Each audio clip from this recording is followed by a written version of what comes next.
बिहार के पूर्व मुख्यमंत्री और मौजूदा केंद्रीय मंत्री जीतन राम मांझी पर पूर्व मुख्यमंत्री लालू यादव के जैसा ही आरोप लगा है। खास बात तो यह है कि यह आरोप लालू यादव की पार्टी के नेताओं ने लगाया है, जिसके बाद से बिहार की राजनीति में आरोप प्रत्यारोप का दौर चल पड़ा है।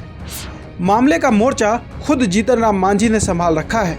हालांकि सोशल मीडिया पर उन्हें ट्रोलरों का सामना भी करना पड़ रहा है। दरअसल बिहार में 4 विधानसभाओं पर उपचुनाव होना है, जिसमें एक सीट इमामगंज एनडीए गठबंधन के तहत जीतन राम मांझी की पार्टी के हिस्से में गई। इमामगंज सीट पर मांझी ने प्रत्याशी घोषित किया, जिसके बाद से ही लालू यादव के कई नेता पूर्व मुख्यमंत्री जीतन राम मांझी पर गंभीर आरोप लगा दिया, जिस पर खुद मांझी को सफाई देनी पड़ी। बता दें कि इमामगंज विधानसभा सीट पर नीतीश सरकार में मंत्री सुमन मांझी की पत्नी दीपा मांझी को पार्टी का सिंबल दिया।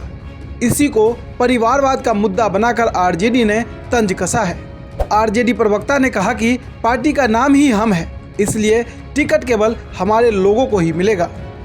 आरजेडी प्रवक्ता शक्ति सिंह ने जीतन राम मांझी को जीतन राम शर्मा बताया है, जो दलित समुदाय से बात करते हुए कह रहे हैं कि हम मतलब होता है हमारा परिवार, और हमारे परिवार में कौन कौन है वो भी बताओ।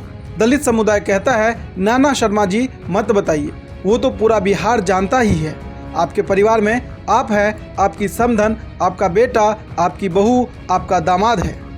इस बातचीत में आगे लिखा है कि इसलिए तो लोकसभा में अपनी पार्टी का टिकट आप खुद को दे दिए, विधानसभा में आप टिकट दिए खुद को, फिर समधन को, बेटा को, दामाद को। अब उपचुनाव में जो आपका सीट खाली हुआ तो घर में 2 बेरोजगार थे, एक बहू दूसरा बेटी, इसलिए आपने अपने बहू को टिकट दे दिया। अब इस मामले पर मांझी भी सोशल मीडिया पर एक लंबा पोस्ट लिखते हुए पलटवार किया है। मांझी ने अपनी बहू की एक तस्वीर पोस्ट करते हुए लिखा, दीपा कुमारी को आप सिर्फ जीतन राम मांझी की बहू बताकर हमारे ऊपर परिवारवाद का आरोप नहीं लगा सकते।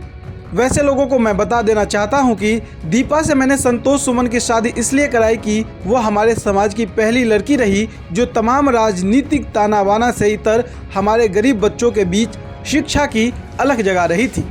मेरे मुख्यमंत्री बनने से पहले दीपा जिला परिषद की सदस्य निर्वाचित हो चुकी थी, और संतोष कुमार सुमन के एमएलसी बनने या मंत्री बनने से पहले दीपा कुमारी पूरी तरह से राजनीति में सक्रिय थी।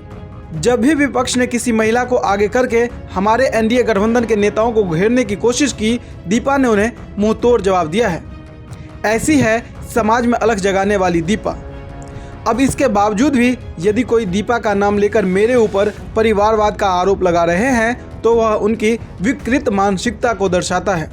बहरहाल इस पूरी बातचीत के जरिए आरजेडी ने जीतन राम मांझी की पार्टी को परिवारवादी पार्टी बताया है, जो आरोप अब तक आरजेडी और कांग्रेस पर लगता रहा है। मांझी की हम भी कहीं न कहीं उसी कतार में खड़ी नजर आ रही है। हालांकि इस बार आरजेडी के खाते में उपचुनाव की 3 सीटें गई है, लेकिन तीनों सीटों पर परिवार के किसी सदस्य को टिकट नहीं दिया गया है। यही वजह है कि इस बार आरजेडी ने हम पर निशाना साधा है।